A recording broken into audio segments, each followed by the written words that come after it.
વાવથરાદ સહિતના વિસ્તારોમાં તાપમાનનો પારો 40 ડિગ્રીએ પહોંચ્યો હતો। વેપારીઓ અને લોકો હીટવેવથી પ્રભાવિત થયા હતા। વાવથરાદ જિલ્લામાં હાલમાં બેવડી ઋતુનો અનુભવ થઈ રહ્યો છે, જેમાં રાત્રિના સમયે ઠંડી અને દિવસ દરમિયાન કાળઝાળ ગરમીને કારણે મિશ્ર ઋતુ જોવા મળી રહી છે। હવામાન વિભાગની આગાહી મુજબ 3 દિવસ બનાસકાંઠા સહિત વાવ અને થરાદ પંથકમાં લઘુત્તમ તાપમાનમાં હજુ પણ 2 થી 3 ડિગ્રીનો વધારો થઈ શકે છે, જેના કારણે હીટવેવની પ્રબળ શક્યતા વર્તાઈ રહી છે।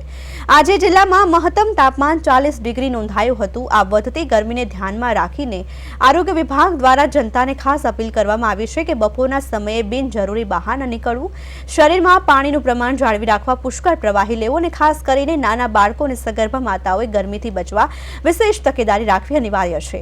વાતાવરણમાં આવતા ફેરફારથી આરોગ્ય પ્રત્યે સજાગ રહેવા તંત્ર દ્વારા સૂચના આપવામાં આવી છે।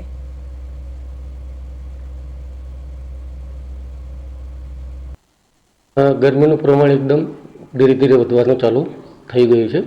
ખાસ કરી જે સરહદી વિસ્તારો છે આપણા બનાસકાંઠા જિલ્લો વાવ-થરાદ, ત્યાં પણ લોકોએ સાવચેતીના ભાગરૂપે એકદમ ગરમી પડતી હોય ત્યારે બહાર ના નીકળવું જોઈએ, વધારે પાણી પીવું જોઈએ અને જરૂર પડે તો ઓઆરએસનો, લીંબુ શરબતનો, નારિયેળ પાણીનો આ બધાનો ઉપયોગ કરવો જોઈએ। પૂરતા પ્રમાણમાં કપડાં પહેરીને નીકળવું જોઈએ। સગર્ભા બહેનો, નાના ભૂલકાઓ, આમને પણ કંઈ તકલીફ હોય તો નજીકના દવાખાનાનો તુરંત સંપર્ક કરવો જોઈએ।